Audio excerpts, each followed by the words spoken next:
Look at this assembly of devotees. Wow.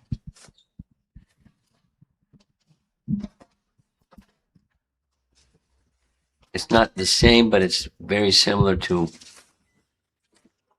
yesterday evening. So congratulations, all of you, for bright and early and Sunday morning and Srimad Bhagavatam. How many of you have a set of Srimad Bhagavatam in your home aside from the digital version that you can get on your computer? Wow. Those of you that don't, figure out a way to get a copy. And the sanctity, it's like having deities. It's like having deities. I'll tell you a little Prabhupada story. Once upon a time, there were a number of us that all we did was book distribution. Morning till night, 7 days a week, book distribution. And then it came to the standard of, in addition to our temples, there was traveling parties. And the traveling parties had a van. And the van had 4 guys. I can tell you the names of the 4 that were on our party. And from time to time, we'd get an air shipment, an air container of books, whatever was the latest volume that Srila Prabhupada was working on, and the BBT had copies, and the air container, after that was gone, you get another one, get another one, get another one. And it went right up to the ceiling. So guess what? We slept on top of the books because we were trying to save money. It's a long story. It was like a very interesting period of life. And at a certain point in time, one of the traveling parties wrote a letter to Prabhupada through their temple president, because that's how you did things in those days. And the question was, should our traveling parties have deities? Because that's in our books. So Prabhupada said, let the books be your deities. Worship the books. And there we are, sleeping on the books.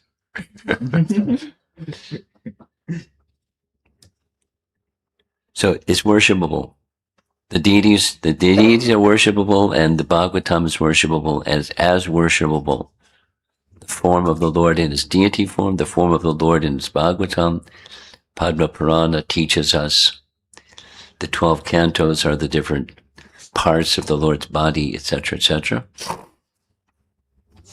So let us dive into, I thought this morning it would be nice to cover 2 verses from Canto 1, Chapter 2. So those of you that have a handheld device, a phone, and whatever you like, you can look up vedabase.com and 1, 2, 9 and 1, 2, 10. 1, 2, 9 and 1, 2, 10. We'll read the verse and the purport, and we'll discuss. Om Namo Bhagavate Vasudevaya. Om Namo Bhagavate Vasudevaya. Om Namo Bhagavate Vasudevaya. Narayanam Namaskritya Naram Sheva Narottamam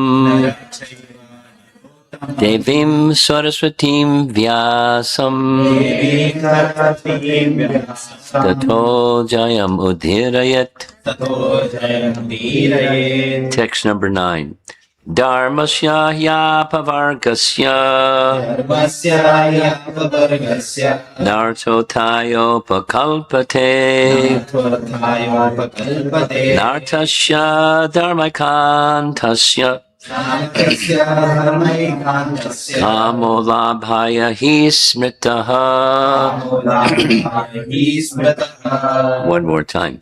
Dharmasya hyapavarkasya Dharmasya pavargasya narto tayopakalpate orthayo pakalpate. nartasya dharmakantasya Natasya dharmaikantasya kamo labhaya hi smritaha. kamolabhayi smritaha. All occupational engagements are certainly meant for ultimate liberation.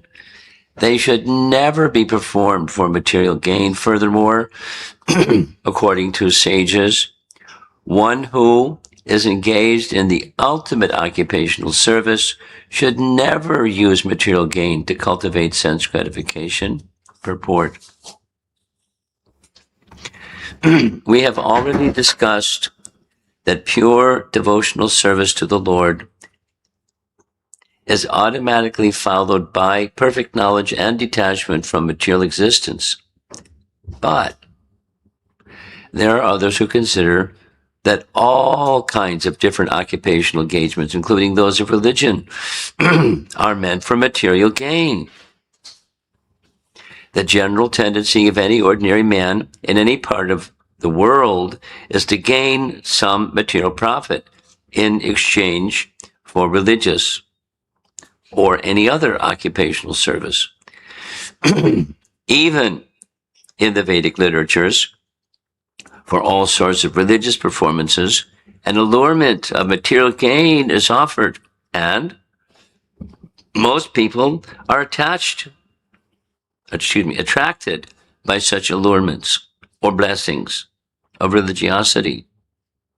Why are such so-called men of religion allured by material gain? Because material gain can enable one to fulfill desires, which in turn satisfy sense gratification. This cycle of occupational engagements includes so-called religiosity followed by material gain, and material gain followed by fulfillment of desires. Sense gratification is the general way for all sorts of fully occupied men.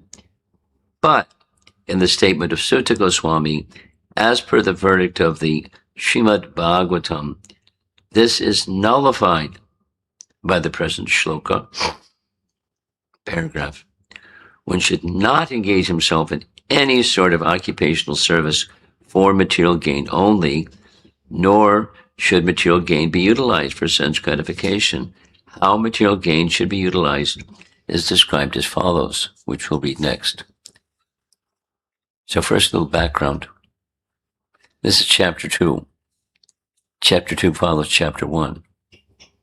In chapter 1, there's the introduction to the whole of the Bhagavatam, and the scene is set where Sutta,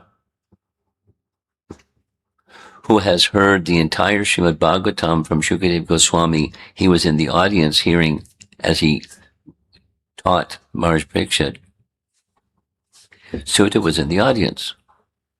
And Sutta, that was one qualification, and another qualification is Sutta is the son of Ramaharshan Sutta, who was the disciple of Vyasa, who was entrusted to maintain and propagate the Purana portion of the Vedas when he compiled the Vedas in a written form. So he has very good qualification, and he was requested by sages headed by Shaunaka, very elderly, very learned, very senior person. They, Shaunaka and his associates, they were skilled in performance of yajna, and they, Shaunaka and his associates, they knew that after Krishna's departure, Kali Yuga is going to begin. And Kali Yuga is bad. And there's verses that describe how bad, really bad. So they wanted to do something, Just like we want to do something about the degradation of society, what do you do? Is it going up or going down? It's going down. Kali Yuga is progressing, definitely. Wild. Different, but wild. And degraded. More and more and more and more degraded. What are we going to do? So the sages, they wanted to do the thing that they knew how to do. They wanted to perform a 1,000-year sacrifice, meaning as soon as one is done, the other one begins. As soon as that one is done, the next one begins for 1,000 years. And would live beyond their lifetime, 1,000 years. For the purpose of minimizing the pernicious effects of the age of Kali for the benefit of the citizens, because they're going to be long gone, 1,000 years. But, that's an elevated person. They're concerned. Vyasadeva, he was concerned, etc., etc. And a sadhu is concerned about the welfare of society in general, not just themselves. Very important. Very important. So they started the yajna. And when they started the yajna, right in their midst came Sutta Goswami, much younger than they. And they all stood out of respect that he's younger, but he's vastly learned. And they knew he just heard Srimad Bhagavatam, so they switched channels. They put their yajna thing on hold and said, could you share with us what you heard from Shukadeva Goswami? And they had 6 questions. So that's Canto 1. 6 questions. And then this is chapter 2, so it's the first of those 6 questions. The first of those 6 questions is, please summarize the essence of all the Vedas, please. Thank you. And that's Srimad Bhagavatam. So rather than, eventually he narrates what he heard, but he's giving out the essence. That's what we just discussed. Dharmasya hi apavargasya nartotaya pakalpate. An essence. So reference in the purport, that was the context for chapter 2 and this verse. Dharma, Prabhupada doesn't point to it, but he indicates indirectly. Dharma, what's the purpose of Dharma? Artha.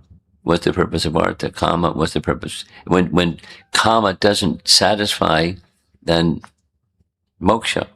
So those 4. Purushartha, it's called. Dharma, Artha, Kama, moksha. You all know those 4. So the Bhagavatam begins like the essence of all the Vedas. Shukadeva Goswami's teachings to Maharaj Parikshit. Dharma is never to be performed for material gain. Dharma for the purpose of artha is a no-no. Now, when you do Dharma, whenever the religion may be, or even the practice of bhakti, there's a gain. There's a material gain. Never deploy, when material gain comes, never deploy it for sense gratification, because that's the third, Dharma, Artha, Kama. So it's not become a poor man. That's not the teaching. Don't perform Dharma for that purpose, to get material gain in this life or the next. Because most people that are following Dharma or religion, in that worldly sense of religion, because the question came yesterday, what's the difference between religion and spirituality? Commonly, Dharma, this ism, that ism, by different names, there's a purpose.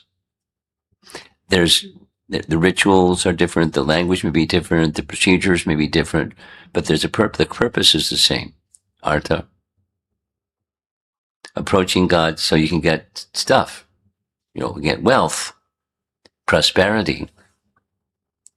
So have you noticed? I've noticed. Prabhupada uses a phrase again and again: peace and prosperity. People want peace and prosperity. Never can be gotten by fruitive activity. Peace and prosperity. But materialistic people think prosperity will come. Just do lots of fruitive activity. Just be better and smarter than the next guy, and spend your life toiling with fruitive activity, and you'll get artha, prosperity. That's the formula. And oh, by the way, some religion, yes, that's definitely got to be there, because that'll help you in your prosperity project. I mean, that's putting it in gross language, but it's within those who are religious. They have an expectation. Do something to get something. Called fruitive work. And take that fruitive work mentality and repose it on God, it becomes religion.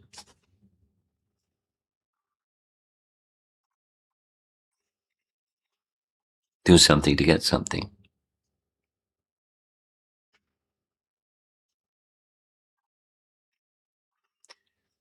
Many, many things to be said on this topic, but beyond karma yoga. So what's karma yoga in principle? It's the fruits of your work don't go to you. The fruits of your work go to God. Karman eva dikaraste ma paleshu kadachana. The pala goes to God. You're not entitled to the pala. You're entitled to your duty, but you're not entitled to the pala. So that's similar to here. I mean, the language is different, but don't, so the caution, don't engage in Dharma for the purpose of material gain. Number 2, material gain will come. And when material gain comes, never deploy it for sense gratification. If you don't deploy it for sense gratification, what are you going to deploy it for? Well, at least notionally, for the service of Krishna, right? They check that box. But is that how people live? Really? A little discussion yesterday about prosperity and indulging in prosperity and realizing there's no cheese down that hole. There's no satisfaction by material prosperity, and then turning to moksha. Dharma, artha, kama, moksha. So that's common, or at least those that go for the negation of material existence, the nirvana idea, that they've exploited and rejected the sense gratification path, the kama, including dharma, artha, kama. No thanks. I want to reject it all. So the reject it all folks, they're the moksha folks. They want negation of the material. So negation, and abnegation, and you become renunciate and renounce the world, and now you're a liberated soul.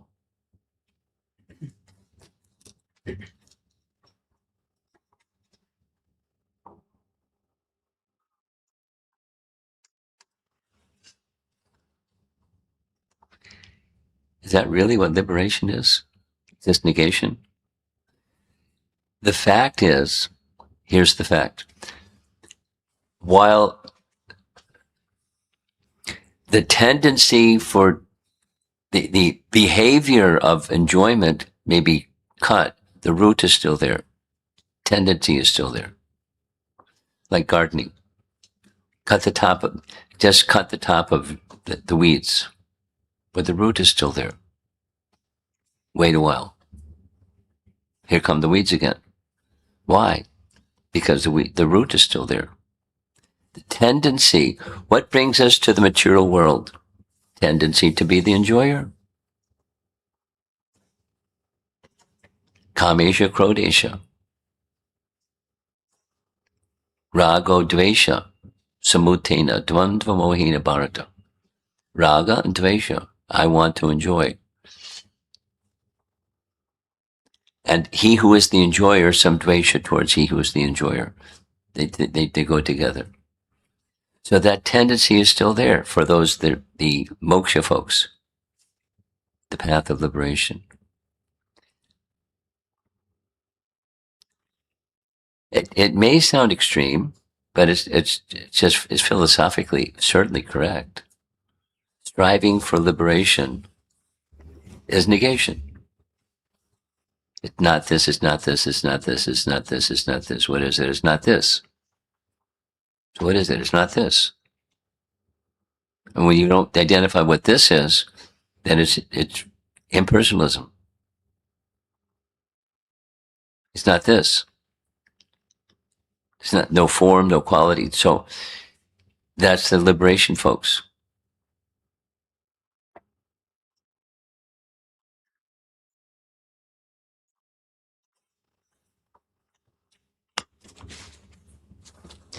Here's a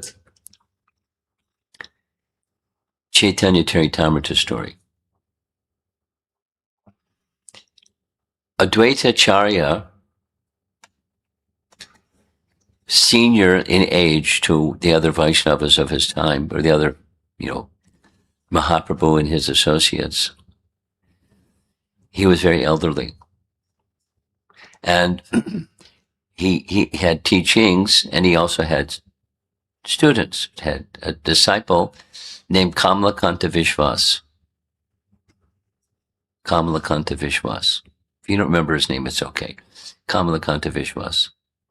Kamalakanta Vishwas was assigned by his guru, Advaita Acharya, to accompany Paramananda Puri. Paramananda Puri was a godbrother of Ishwara Puri, which means he was a godbrother of Lord Chaitanya's guru, Ishwara Puri. So Paramananda Puri wanted to visit Puri. So from Navadvip.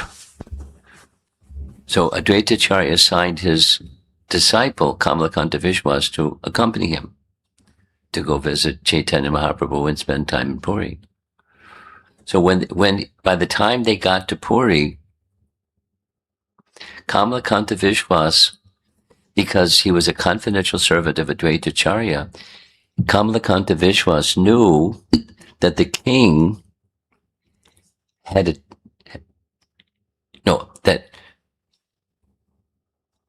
there was a debt to the king. Yeah, Advaita Acharya had a debt to the king. 300 rupees or something, whatever it was. There's no explanation of what that debt was about, but he had a debt to the king. So Kamalakanta Vishwas had a private conversation with the king and asked the king, please forgive the debt, just excuse it. Somehow or another, Chaitanya Mahaprabhu found out. And Chaitanya Mahaprabhu blasted Kamalakanta Vishwas. I don't want to see you again. It was a merciful act that looked the opposite. I don't want to see your face. You're an offender to Advaita Acharya. And Kamalakanta Vishwas, when he got back to Shantipur, he was crying. Lord Chaitanya smashed me. Forbade me to have my face seen by him ever again. Advaita Acharya said, you don't understand. You received mercy of Chaitanya Mahaprabhu. Chaitanya Mahaprabhu, was always offering me respect. And to get him to stop respecting me, I started speaking a philosophy that teaches liberation is the highest. And he chastised me.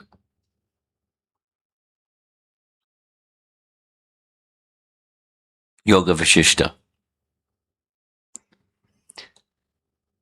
So, liberation is the highest? Not in the teachings of Chaitanya Mahaprabhu. Now, it's love for Advaitacharya that he spoke that way. It's love for Kamalakanta Vishwas that he spoke that way. So don't disrespect Advaitacharya. Don't disrespect Lord Nityananda.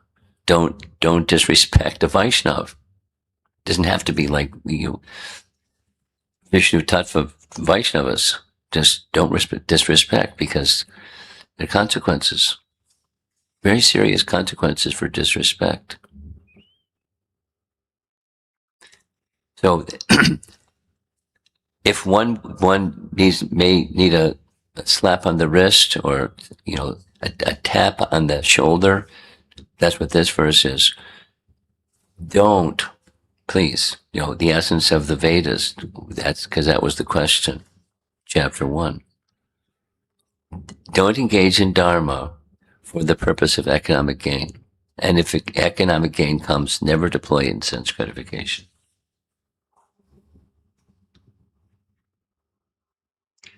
According to the sages, one who is engaged in ultimate occupational service, so ultimate, uttama.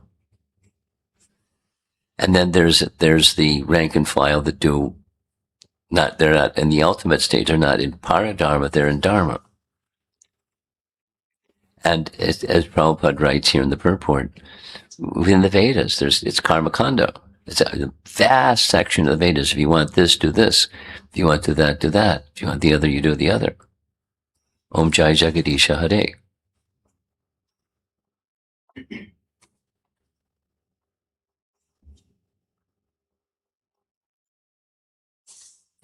So it's authorized. But it's authorized for people that don't want paradharma.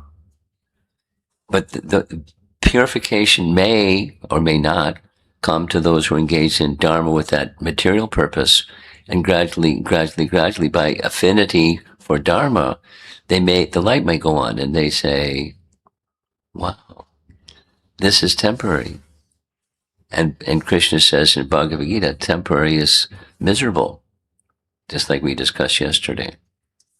So let me leave the temporary and go for the eternal. That's a possibility. That's the purpose of the Karmakanda section of the Vedas, to come to higher stages. But some people are not so inclined. So then let's hear how material gain should be utilized is described as follows.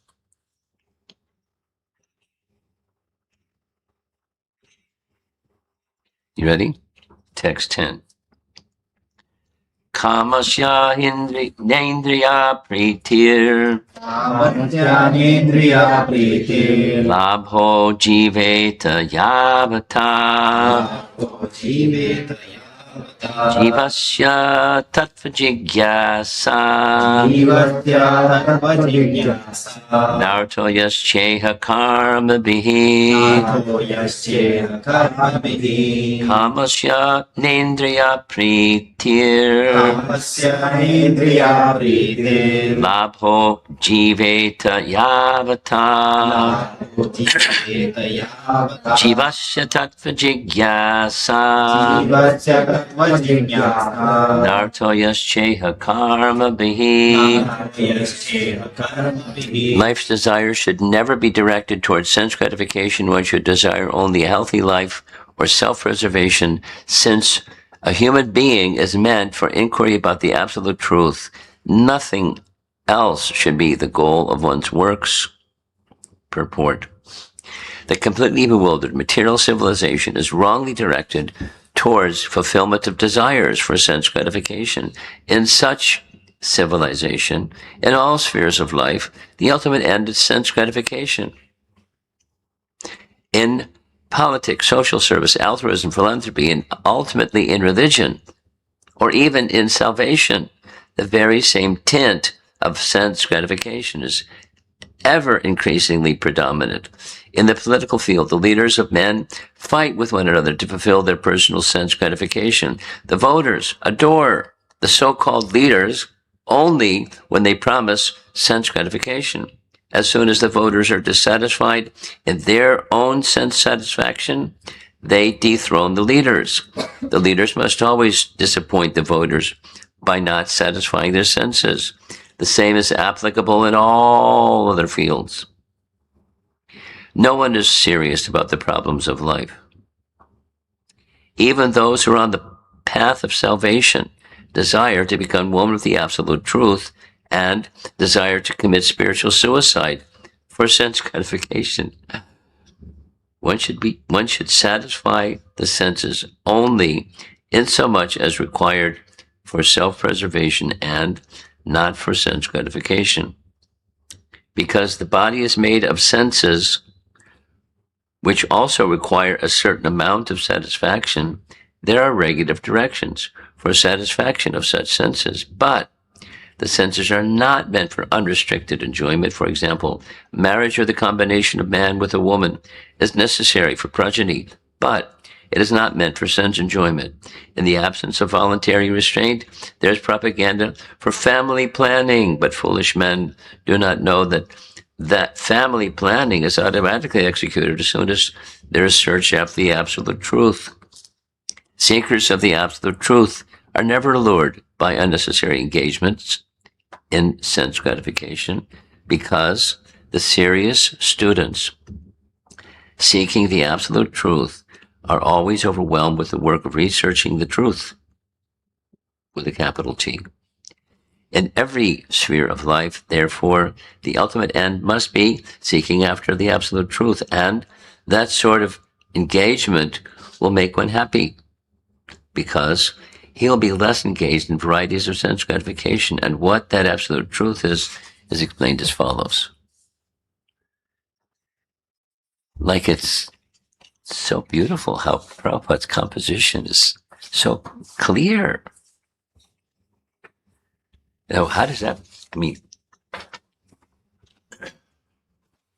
Prabhupada would say, even I read my books, because it's not me speaking, it's Krishna speaking. So Krishna's a good speaker, right? Mm-hmm. Because it's so lucid, it's so clear, and even like phrases, repeating phrases, so it like drills it home for a Western audience or the world of people that don't know. Lots of people don't know, or some people think they know, but they don't know, and that's more difficult. So it's nice to be humble. I don't know, but I want to know. That's good. And then, do you really want to know?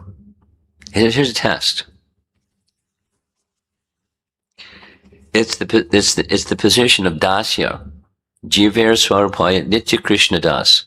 What's the position of dasya, servitorship? There's the master. I'm the servant. That's it.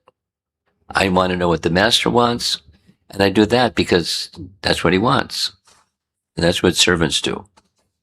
I don't want to be a servant. I want to be an enjoyer. It's an obstacle. Sense gratification and the varieties of material experience, pursuing sense gratification, it blocks bhakti. But bhakti is very simple. Simple for the simple. The master wants. That's it.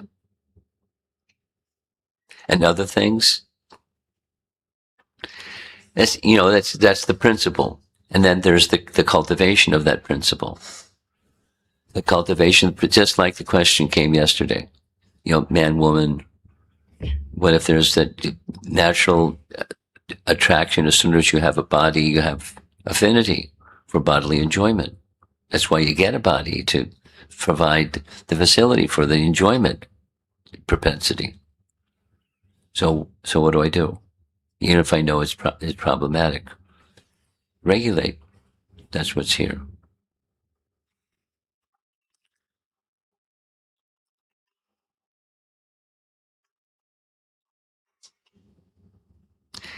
This just some appreciation for Prabhupada and some of Prabhupada's followers. Prabhupada sometimes said, my godbrothers, because Bhaktisiddhanta's preaching was very, very strong, and the temples were for renounced men, and there weren't temples to accommodate women. It was temples for renounced men. That was about, Gaudiya month. Ladies, they could be out there in household life and do that kind of thing, but temples were brahmacharis or sannyasis. That's it. So those godbrothers, Prabhupada's godbrothers, he said, they sometimes would criticize me. You're a marriage maker. But when I came to the West and saw young boys and girls, at that time it was like wild, wild West, they were mixing freely. And so to restrict, he got them married. Were they able to follow? But yet, because of their affection for many, could follow. So here's a nice example. Burijan and his wife were married because Prabhupada instructed her. This is a young lady. She was what's the right word? Budding actress. She had a career. She was like on her way to become a celebrity actress. And she came across devotees, and she had a great affinity because inside was strong bhakti. So she became initiated, and shortly after initiation, Prabhupada sent her to marry a man she never met before, Burijan. And she went. She left her career and got married to a man she never met before. And they're still married.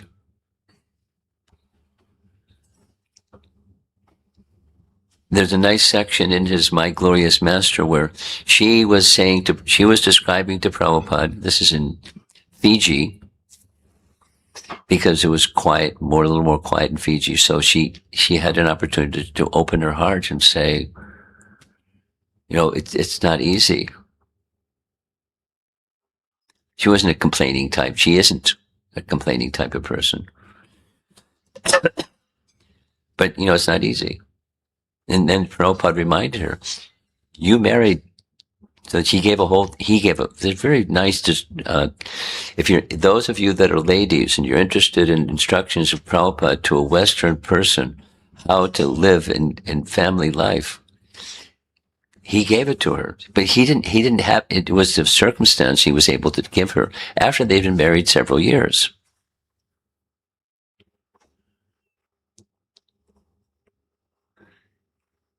And he made it, it's very clear.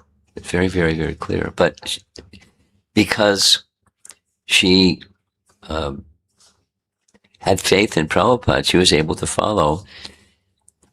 And her husband was a qualified person, so it made it much easier than an unqualified person.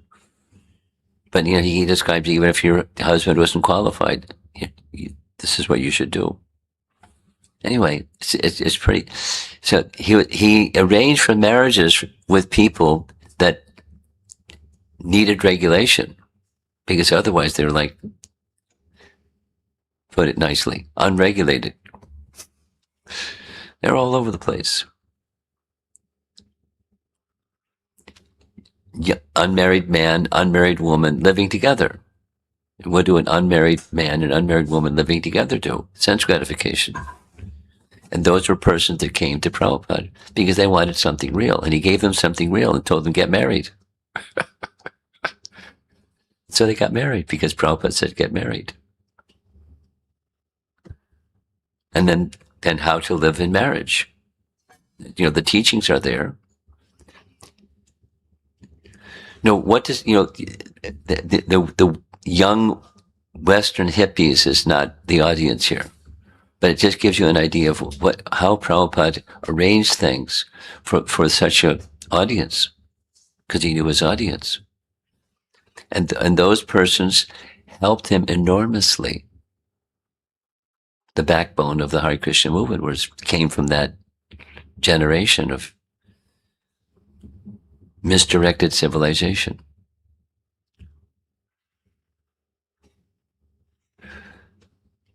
So this audience is different.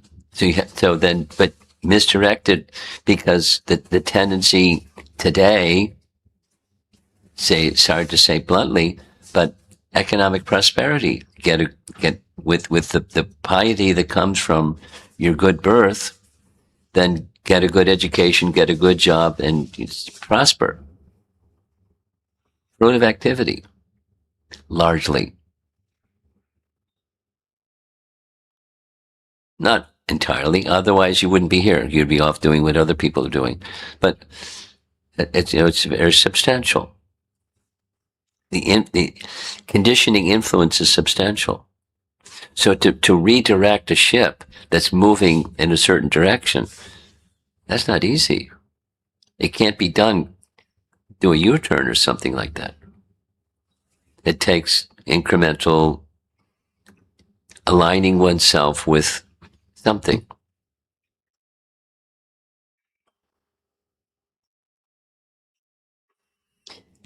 And as you go along in your education, align yourself with that something. And that's something, the teachings of the Bhagavad, the chapter 2 of Canto 1. Very clear. And then the rest of the Bhagavatam expands on what's in Canto 1, chapter 2. With stories and examples and lives and illustrations. But the principles, it's a very important chapter. Powerful message. And when persons who are sincere hear that message, they want to align themselves with that. We need the right teachings from the right teachers, and then change the course, at least the course of your life. And then there's the rest of the world that's in La La Land. They're misdirected civilization, headed for, degradation in Kali Yuga, in the name of whatever you give it a label.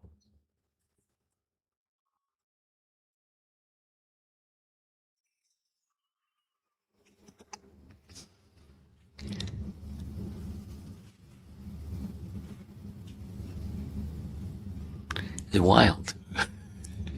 It's wild. Misdirected to the max.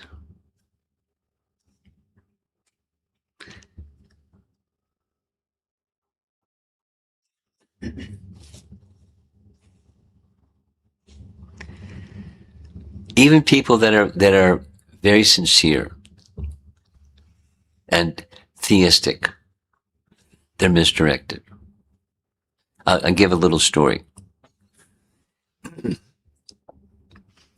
I travel a lot, maybe too much. And one of the airlines that I like is Southwest, because now they changed their policy, but it used to be 2 bags free, and the prices are good. And so I was traveling one time from New York, from LaGuardia to Chicago. And here's, if you, Southwest is now it's, they assign you a seat, but then it was any seat. So I like the aisle seat. And I found over the course of time, lots of travel, people don't like to sit next to a monk, especially a Hare Krishna monk. So I would often have a seat free, but sometimes the flights are full. And so one girl from Columbia University sat down right next to me, because the flight was full, and she pulled out her Bible. And I thought, okay, I know what's going to come next. I was going to get saved. But she didn't do that. She just asked a question, did you grow up with this? And I said, no. And what were you before you were a Hare Krishna guy? So I said what I was. And she said, why did you do that? Then I gave her an answer. I found answers that are more they couldn't find answers to in the Bible, and through even the priests and the people that claimed to be Christian. And she went, like, did you ask the right people? Kind of, So then I took that as a challenge and said, so let me ask you a question. What's that? Do you eat meat? I was like blunt. Do you eat meat? Yeah. Why? Went through the whole thing of, well, Christ ate meat, the Sea of Galilee, and he distributed fish and ate fish in the Sea of Galilee. We went through that one. So, well, there's nothing else to eat if you can eat that. But is that what he regularly ate? And the eating today from slaughterhouses and raising animal farms for the purpose of, I thought, wasn't it that Christ, being originally a Jew, when he saw the animal slaughter in the synagogue, he rejected it because it's cruel, and he was an advocate of kindness. Isn't that the Christ that's the Christ I know? And then she went, pulled out a certain verse and certain section of the New Testament that people can't be discriminated against for what they eat. I said, that's correct. But discriminated against, Christ can accept, a pure soul can accept anyone. But then should they continue it? There's so many examples of all paths of religion. Someone was deviant, but once they recognized the error of the way, they were asked, please don't do this again.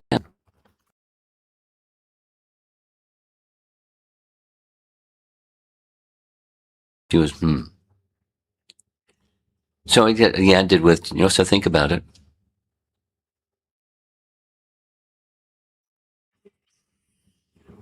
Like yesterday. Please consider and do what you feel you must do. Because that's Krishna and speaking in Bhagavad Gita. But they're very sincere, very bright, an Ivy League school smart girl. Very sincere. Convinced that it's perfectly okay to eat meat. And such an elementary platform, she couldn't accept it. She's got her explanation of why it's okay.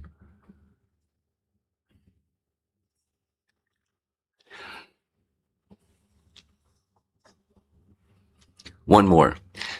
Prabhupada met with, in Paris, he met with a cardinal from the Catholic Church, Cardinal Daniel Yu. You heard the name before? Have you heard his name before? Cardinal Daniel Yu? No. You can remember this one. He didn't speak English, so there was a translator. The translator was Yogeshwara. And Prabhupada asked him pointedly, is it okay, does it say anywhere in the Bible that it's okay to eat meat? That was like an early on in the conversation. And the cardinal was like, and it's okay to eat meat because animals have no soul. When it says thou shalt not kill, there's no killing because animals have no soul. And Prabhupada's reply, where does it say that in the Bible? Animals have no soul. He's a cardinal. Animals have no soul. And therefore it's okay to kill because it's not killing.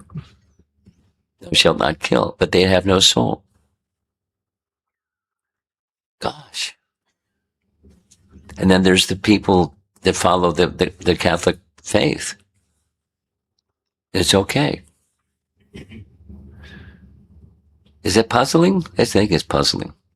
So how to get, the answer is Srimad Bhagavatam. And therefore the importance of having Bhagavatam, reading Bhagavatam, propagating Bhagavatam, and living it, and expanding. That's the Hare Krishna movement. But, you have to take it on inside before you give it to others.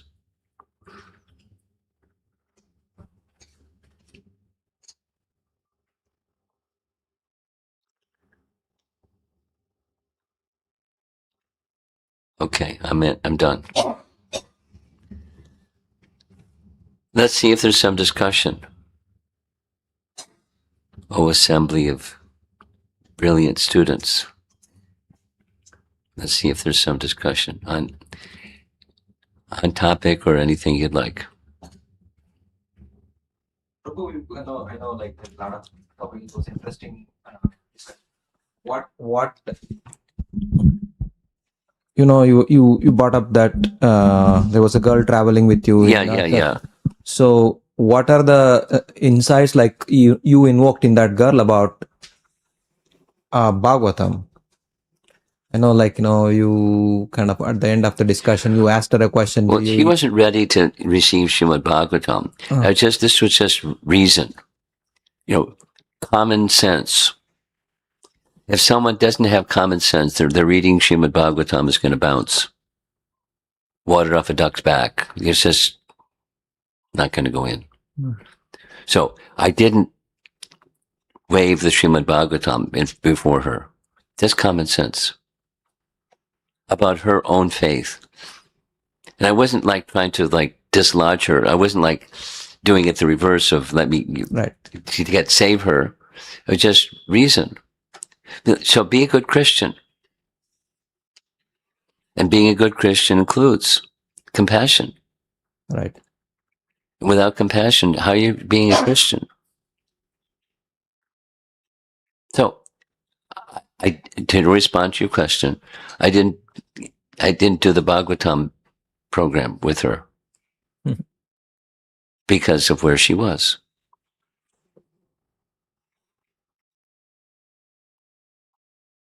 Okay? Yeah.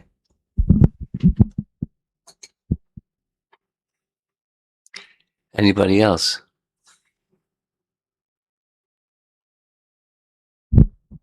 Yeah.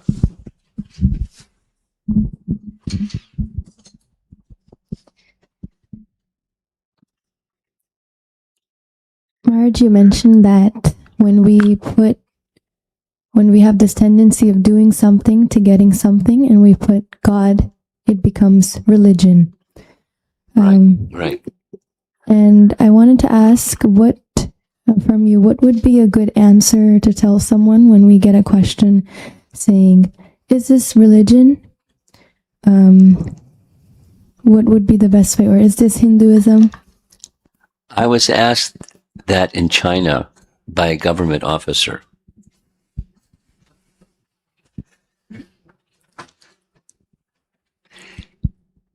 And I knew where the question was going. In China, there are 5 recognized religions. This is not one of them. You're breaking the law. So I gave a different answer to him than I would to somebody else. So it depends on what the somebody else is. But eventually, yes, it's a religion. From by his view, that's just falls in that category. So if somebody not in a China government officer asks the question, it depends on the person. You could ask them, what's your understanding of what is a religion? Or you can say, a dictionary definition of religion is a type of faith. And in the category of a type of faith, that's okay, but it's not just faith because faith can change, isn't it? And this and that. So then faith changes and then the religion changes because faith changes. So this isn't really just a type of faith, it's something else. What's that something else? So it depends on the person. The something else is the constitution of the soul is what this is. Being connected with the source of all that be. Now, religion tries to do that, but there's this faith, that faith, the other faith. But the principle beyond the particular faith, of varieties of faith, there's the principle. So that's what this is. So in other words, my dear friend, a man who's Jewish, or a man who's Christian, or a man who's Hindu, or a man who's Muslim can be Krishna conscious, or a lover of God. That which teaches love of God, that's what this is. And it doesn't matter the ism. So don't put it in this category, that category. Thank you. It depends on the person.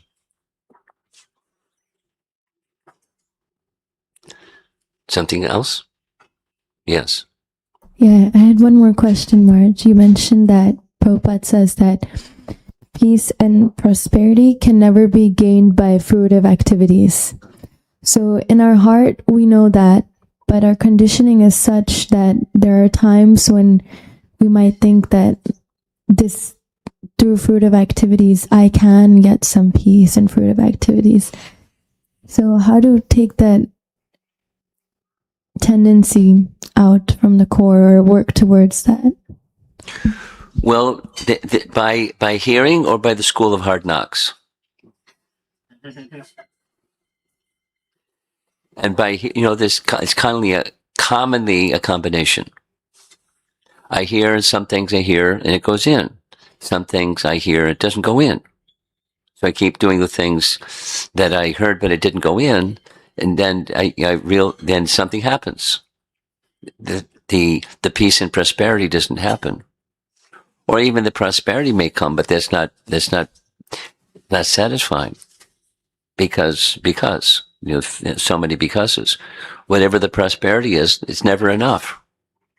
And then you go, then it becomes more and more and more and more. And the greed topic from yesterday, and it's not satisfying. Are the wealthiest people in the world, are they peaceful and satisfied, or do they want more? Or they're worried that other people that want what they've got, and they have to have their defenses up so they can keep people away. And is that's no, thank you. So persons that are thoughtful, they can understand these things, and they can move in a direction of wisdom. And then, but generally, there's a mix, and the mix doesn't take them to wisdom. It takes them to a mix of fruitive and wisdom. That perfumed life of passion. It smells good, but it actually stinks.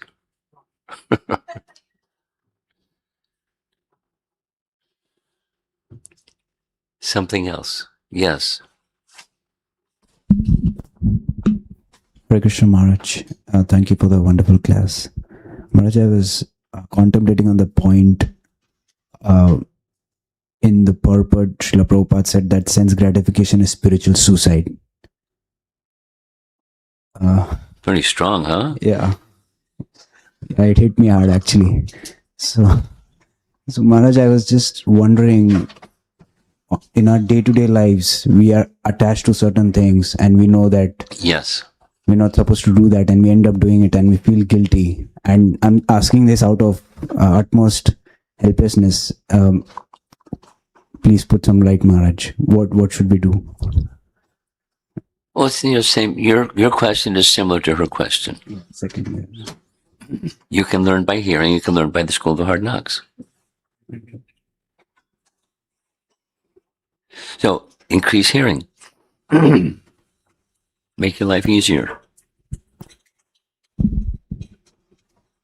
And then it's not just quantitative; it's also qualitative, and you direct things properly, and gradually that which isn't going in can start to, the purification can happen, possibly, potentially, so that you can go forward rather than stay stuck.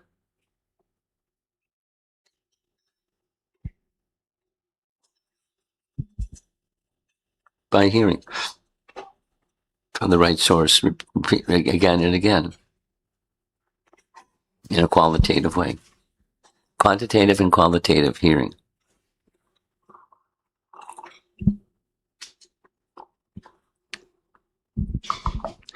Here's a nice example.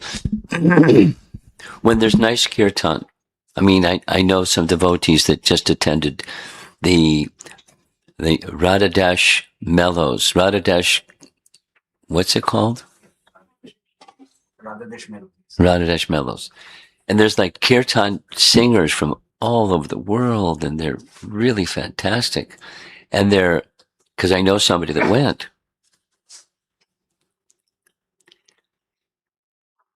And when it's over, it's not the same. So immerse yourself. I mean, not to go from one party to one festival to another festival, but let it go in so that there's purification that's within.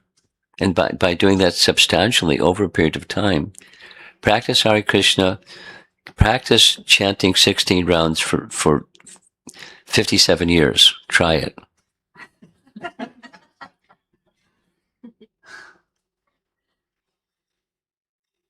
And following the 4 regular principles. And try to propagate them. So, the purification comes from the process. So stay with the process. Okay?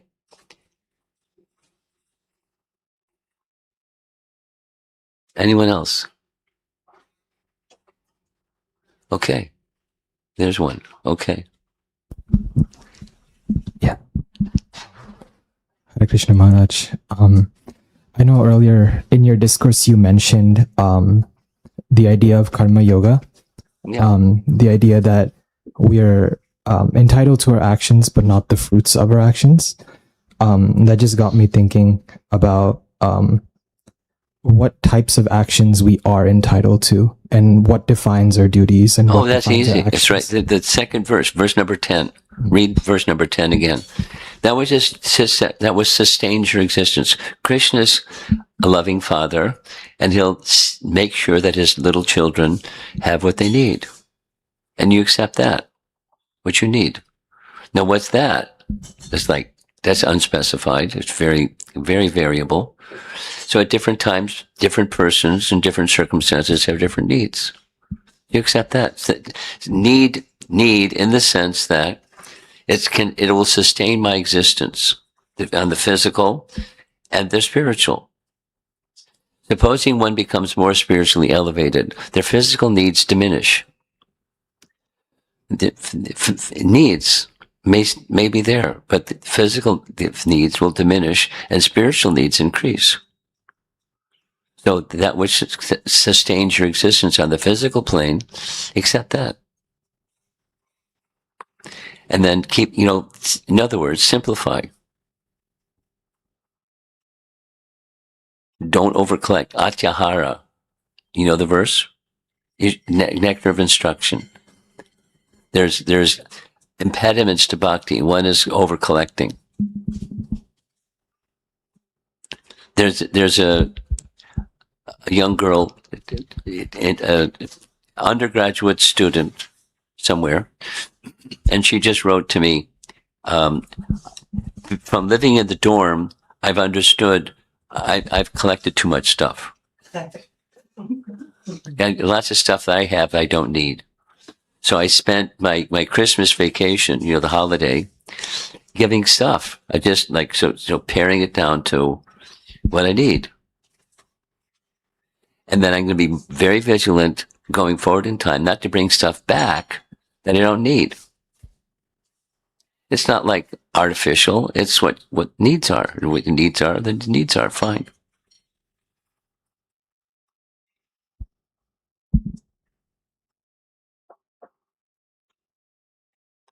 So say it again. I'm going to, same message. Now, how much do I eat? Or how much do I fast? So there's a principle that don't eat more than necessary. than what's necessary, so it can maintain body and soul together. So, different persons have different needs. So some persons and some persons, Bhima ate a lot. And, Yudhisthira ate much less. I mean, that was what his need was. It's fine. And then each of us, on occasion, a good occasion, appearance days of Lord Vishnu and his different avatars, fast. And then to what degree should I fast? That which you can sustain. And then you do that. And if you can't sustain it, then that's too much.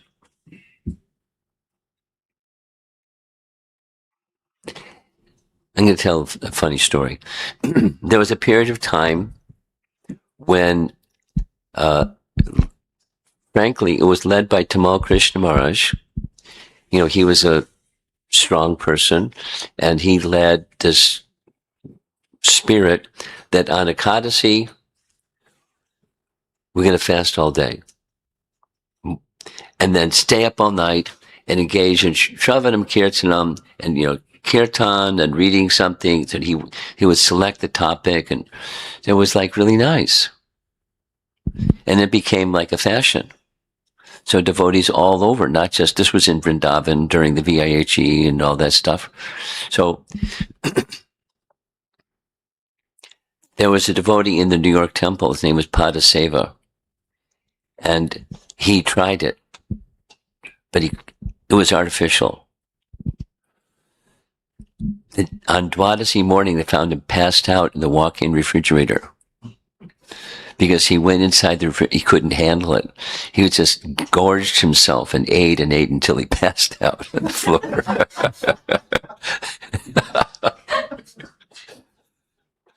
That's artificial.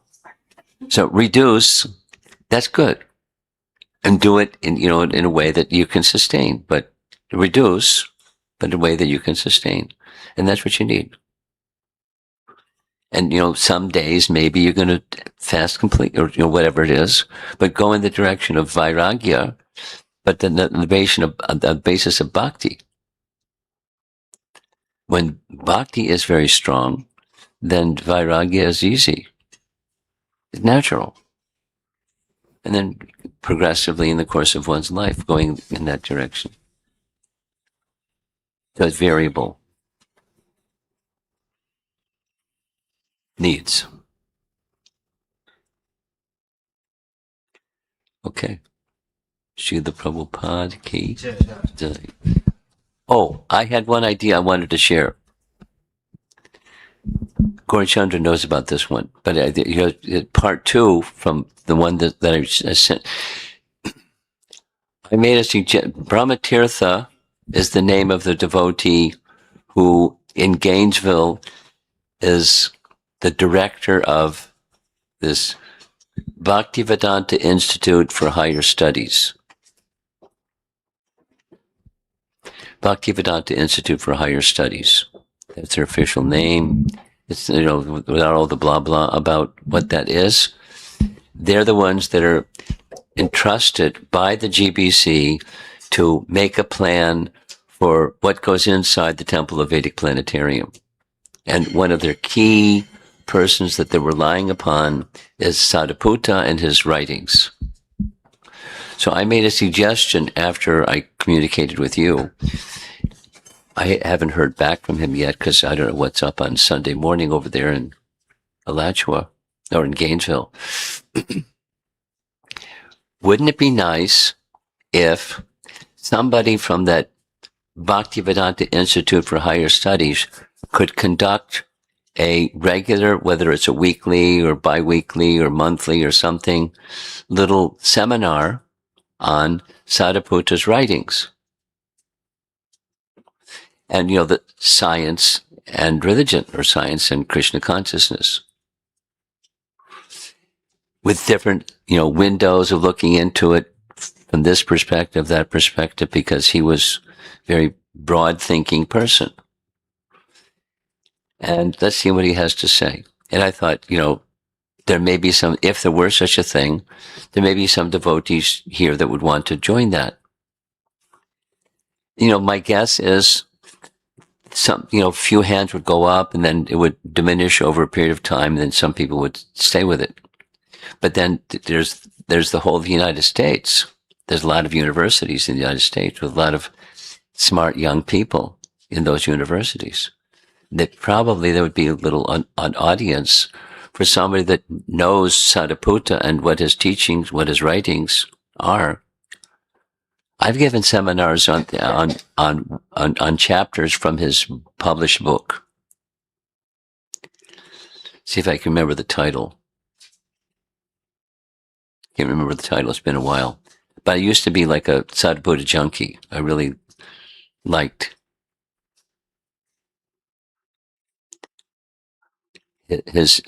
I consider him.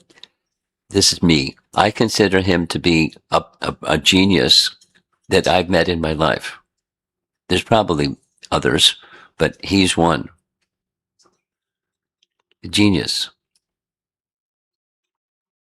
I wasn't like an encyclopedia, but he understood things very deeply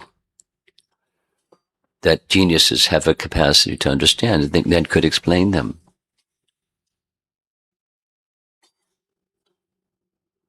Maybe one time when I come here, I'll make a little presentation on one of his. I'd have to dig it up. Okay, so that was just a thought from this morning. Let's see how Brahmatirtha responds. They may say, look, we got too many things going on and we can't commit to that. I don't know what he's going to say. It'll be nice. Okay, we'll see you all somewhere down the road. And I've got to hit the road and go to the next place, Bloomington.